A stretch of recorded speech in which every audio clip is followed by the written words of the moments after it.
Hello everyone, कैसे हैं आप सब और क्या हाल समाचार हैं आपके। देखिए, मार्केट का ड्रामा भरपूर चल रहा है। मुझे ये नहीं पता कि आप इसको किस तरीके से देख रहे हो, बट देखिए, जो जैक्सन हॉल मीटिंग थी उसमें फेड चेयरमैन ने बहुत कुछ कहा। उसके बाद मार्केट, यूएस मार्केट, ध्यान से मैं यूएस मार्केट कह रहा हूँ, वो रोज डाउन जा रहा है। वहीं पर अगर आप इंडियन मार्केट पे आते हो तो उस मीटिंग के बाद हमारा इंडियन मार्केट सिर्फ गैप डाउन ओपन हुआ, लेकिन उसके बाद तेजी तेजी तेजी। कल अगर आप देखें तो इंडियन मार्केट बंद होने के बाद जहां इंडियन मार्केट में रिकॉर्ड तेजी देखी गई, 2022 की दूसरी सबसे बड़ी तेजी देखी गई, वहीं पर यूएस मार्केट में आपने गिरावट देखी। एसजीएक्स निफ्टी गिरा हुआ था, यानी अगर आज हमारा इंडियन मार्केट खुलता तो आपको वहां पर अच्छी खासी तेजी देखने को मिलती, लेकिन चूंकि गणपति पूजा थी, मार्केट बंद था, तो आप वहां पर बच गए। तो सबसे पहले गणपति बप्पा मोरिया बोलते हुए वीडियो की शुरुआत करते हैं। गणपति बप्पा का आशीर्वाद, प्यार सब लोगों पर बना रहे, सब लोगों की सारी मनोकामनाएं पूरी हो, लोग तरक्की करें, अपने सपनों को पूरा कर सकें। तो गणपति बप्पा मोरिया, और इसको बोलते हुए वीडियो को शुरू करते हैं। तो यानी एक कंप्लीट, कहीं ना कहीं अगर देखा जाए तो कंफ्यूजन है कि आखिर चल क्या रहा है। लोग भी समझ नहीं पा रहे हैं, जो स्पेशली यूएस मार्केट और इंडियन मार्केट दोनों ट्रैक कर रहे हैं कि आखिर ये मामला क्या है। वहीं पर एक नया ट्विस्ट आ गया है। कोटक महिंद्रा बैंक के सीईओ, उन्होंने कुछ कहा है। तो क्या है कहानी? तो सबसे पहले कोटक महिंद्रा बैंक के सीईओ हैं उदय कोटक जी। अब उनका स्टेटमेंट कब आया? जब फेडरल रिजर्व के जो चेयरमैन हैं जेरोम पावेल, उनका स्टेटमेंट कंप्लीट हो गया, उसके बाद मंडे को आया। ध्यान से सुनिएगा, मंडे को आया। मार्केट में उनके स्टेटमेंट के बाद भी तेजी हुई है। एक फ़र्क समझिएगा। तो ये जब बड़े लोग कोई स्टेटमेंट देते हैं, वो स्टेटमेंट का बिल्कुल भी ये मतलब नहीं होता कि मार्केट में अगले दिन कुछ होने वाला है। वो एक ओवरऑल आउटलुक की बात करते हैं। वहाँ पर इनका क्या कहना है वो हमें समझने की ज़रूरत है, क्योंकि मेरा मानना है सुने समझें सबकी, फिर करें अपने मन की। तो इनका ये कहना है कि भैया ये जो कुछ हो रहा है ना, जिस तरीके से जेरोम पावेल जी ने कहा कि भैया हम तो इंटरेस्ट रेट बढ़ाएंगे, जो होगा हम करेंगे, हम कहीं से नरमी नहीं बदलेंगे, नरमी नहीं करेंगे। तो ये सब चीज़ों से उन्हें जो है अमेरिका के जो पूर्व चेयरमैन पॉल वॉलकर हैं, उनकी याद आ गई। क्योंकि 1970-80 में अमेरिका में इन्फ्लेशन एक अनदर लेवल पे था, और उस अमेरिका को इन्फ्लेशन से बाहर निकालने में पॉल वॉलकर का बहुत बड़ा योगदान है 70-80 के टाइम में। तो जिस तरीके से जो स्टेटमेंट पॉवेल का आया, जिस तरीके से उन्होंने इन्फ्लेशन से लड़ने की बात की, उससे उदय कोटक सर का ये मानना था कि भैया जो बात उन्होंने कही थी पॉल वॉलकर सर ने, मुझे उसकी याद दिला दी, क्योंकि उन्होंने महंगाई की कमर तोड़ दी थी, इन्फ्लेशन की कमर तोड़ दी थी। और अमेरिका फाइनेंशियल मार्केट पे राज करता है, ये आप भी जानते हैं। वहाँ पर अगर हम वॉलकर सर के बारे में बताएं तो 1979 से 1987 तक यूएस फेडरल रिजर्व के 12th अध्यक्ष थे, और 70 से 80 के बीच में जो भारी इन्फ्लेशन था उसको ख़त्म करने के लिए इनको आज भी याद रखा जाता है।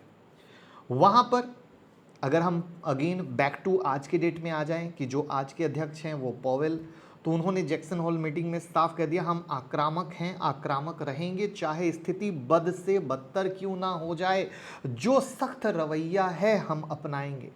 यानी बिजनेस को तकलीफ होगी, लोगों को तकलीफ होगी, कर्ज की बढ़ी दर से इकोनॉमी स्लो हो जाएगी, नौकरी जाने का खतरा हो सकता है, फर्क नहीं पड़ता है, हम हैंडल करने के लिए तैयार हैं और उसके लिए हम इंटरेस्ट रेट बढ़ाएंगे।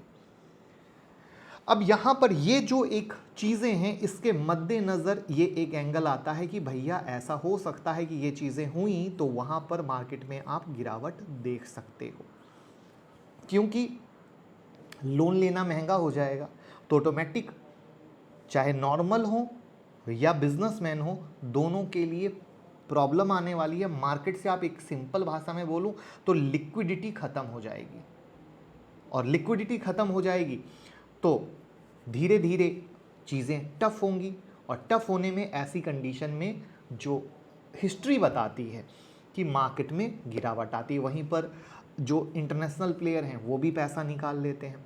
तो ये वो मद्देनज़र नज़रिया है जहाँ पर मार्केट पे एक इम्पैक्ट देखा जा रहा है कि ये इस तरीके से इम्पैक्ट करेगा। बट मैं अब अपनी बात बोलता हूँ, ध्यान से समझने की ज़रूरत है। ध्यान से समझने की ये ज़रूरत है कि जैसा कि वीडियो की शुरुआत में मैंने बहुत साफ और स्पष्ट आपको एक ही चीज़ बताई कि आपके सामने फ़र्क क्या है, इंडियन मार्केट ऊपर जा रहा है, यूएस मार्केट नीचे आ रहा है, बराबर है। बट ओवरऑल एक डेटा मैंने आप लोगों के साथ शेयर किया था जहाँ पे अभी मार्केट के सेलिंग साइड में लोग सबसे ज़्यादा बैठे हुए हैं। इंटरनेशनली आप चेक करो तो जो डेटा कह रहा है, मार्केट के सोर्स कह रहे हैं, वहाँ पे मार्केट में बहुत ज़्यादा सेल पोजीशन बनी हुई है। तो यूएस मार्केट में आप गिरावट भी देख रहे हो। मुझे पर्सनली लगता है कि ये फ्राइडे मार्केट कहाँ क्लोज होता है इस पे नज़र रखना मुझे बहुत इंपॉर्टेंट आता है, क्योंकि आज बुधवार है। आज हमारा जैसे इंडियन मार्केट बंद था, तो आज यूएस मार्केट कहाँ खुलता है, कल की गिरावट को क्या वो एक्सटेंड करता है।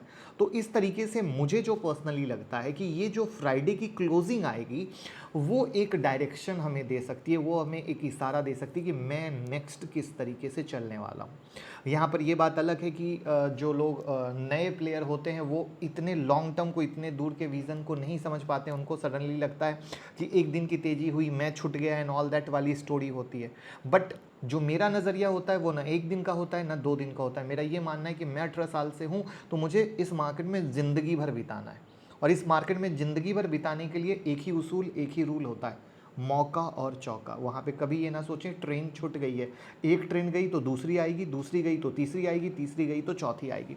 बस बशर्ते आपको अपने बिजनेस के रूल और उसूल के साथ, जैसे आप अपने बिजनेस को सक्सेस करते हो, स्टॉक मार्केट में भी अपने रूल और उसूल के साथ जो सारे तरीके आप सीखे हैं, जानते हैं, उन सारे रूल और उसूल को अप्लाई करते हुए अगर हमें चीज़ें मिल रही हैं तो वेरी गुड है, वरना शांति से बैठेंगे। मेहनत से कमाया पैसा है, कोई जल्दबाजी की ज़रूरत नहीं है। क्योंकि यहाँ पर क्या होता है, जैसे मैं बड़ी सिंपल और आसान भाषा में बताता हूँ कि सोचो आज मार्केट खुला होता और कल की तेज़ी को देखकर जो लोग सडनली जोश में आके अपने माल को घर लेके गए होते, आज जब सीधा नीचे खुलता तो क्या होता, तो कल की एक दिन की तेज़ी को क्या होता कि फोमो, मैं छूट गया, मैं कमा नहीं पाया, और आज गिरावट में उनके पैसे लग जाते। तो टचवुड है, गणपति बप्पा ने बचा लिया।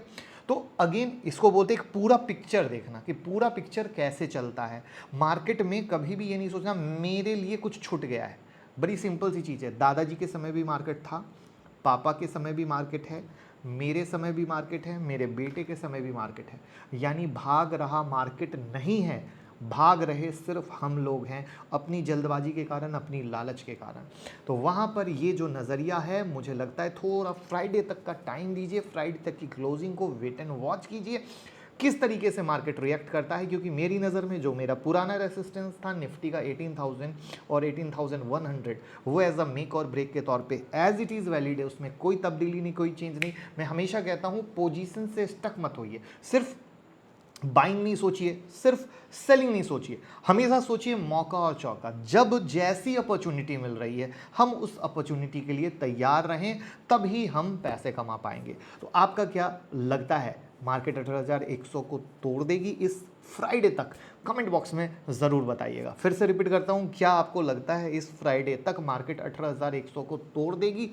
कमेंट बॉक्स में बताइएगा। और बात पसंद आई हो लाइक कमेंट शेयर कर दीजिएगा। टेलीग्राम से जुड़ जाइए जहां मार्केट खुलने से पहले 60 सेकंड की वीडियो मिलती है। और थैंक यू सो मच जो आप लोगों को हमारी swing trading strategy, sharp shooter strategy YouTube premium membership में बहुत पसंद आ रही है। जिनको भी ज्वाइन करना हो, ज्वाइन बटन से 799 का प्लान लेकर ज्वाइन कर सकते हैं और कमा सकते हैं। Thank you so much.